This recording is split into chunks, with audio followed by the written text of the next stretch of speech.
एक सवाल है, एक आरामदायक झूठ और एक मुश्किल सच, इन दोनों में से क्या चुनना ज्यादा सही है?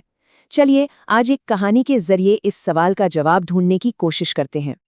तो कहानी है कानपुर की। वहां के राजा बहुत बुद्धिमान थे, लेकिन अब वो बूढ़े हो रहे थे और उनके मन में ना बस एक ही चिंता सताई जा रही थी। उनके बाद उनके बेटे को सही सलाह कौन देगा? कौन बनेगा उसका भरोसेमंद सलाहकार?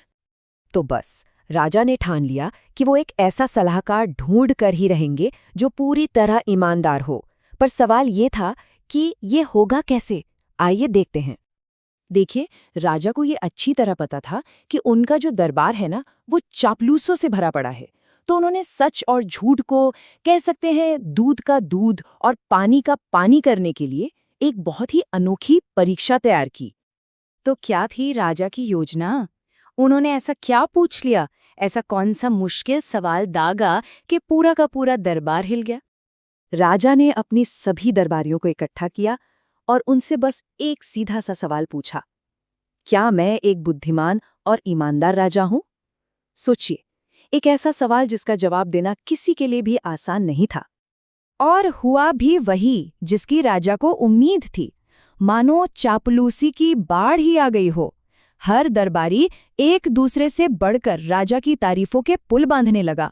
महाराज, आप जैसा बुद्धिमान और ईमानदार राजा तो इस पूरी दुनिया में कोई नहीं है। लेकिन तारीफों के इस शोर के बीच एक आवाज बिल्कुल खामोश थी। एक दरबारी था जो चुपचाप खड़ा था और उसकी वो खामोशी पूरे दरबार में गूंज रही थी। राजा की नजर उस पर पड़ी। उन्होंने पूछा, तुम चुप क्यों हो?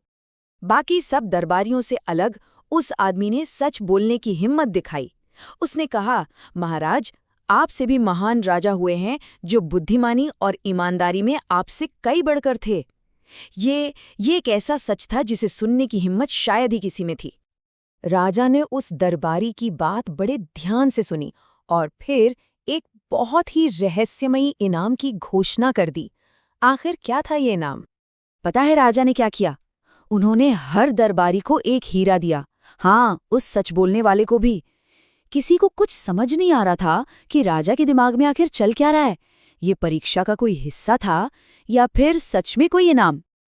अगली सुबह तो दरबार में जैसे तूफान ही आ गया। सारे दरबारी गुस्से से लाल पीले हो रहे थे। बात ये थी कि उन्होंने अपने हीरे जौहरी को दिखाए थे और अब वो सब के सब राजा से जवाब चाहते थे। सबने एक साथ चिल्लाकर कहा, महाराज, ये सारे हीरे तो नकली हैं।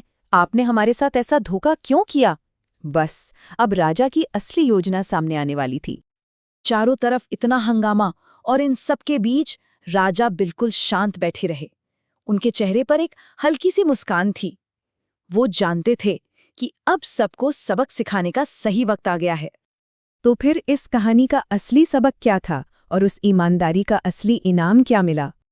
राजा का तर्क न बहुत ही सरल था, लेकिन शानदार भी। झूठी तारीफ का इनाम झूठे हीरे, मतलब जैसा जवाब का मूल्य वैसा ही इनाम का मूल्य। तो हुआ ये कि चापलूसी करने वालों को मिले सिर्फ कांच के टुकड़े, जबकि सच बोलने वाले उस अकेले दरबारी को मिला एक असली बेशकीमती हीरा। कहानी का पूरा सार, मतलब पूरी सीख, बस इसी एक बात में छिपी है। और आखिर में उस एक आदमी को जिसने सच बोलने का वो साहस दिखाया था, उसे मिला सबसे बड़ा इनाम। उसे राजकुमार का सलाहकार नियुक्त किया गया, एक ऐसा पद जो किसी भी हीरे से कहीं ज्यादा कीमती था। तो ये कहानी हमें एक बहुत बड़े सवाल पर लाकर छोड़ देती है। अपनी जिंदगी में हम क्या चुनते हैं? एक आरामदायक झूठ जो हमें थोड़ी देर के लिए खुश कर दे, या फिर एक मुश्किल सच जो हमें सच में बेहतर बनाए? इसका जवाब हम सबके पास है।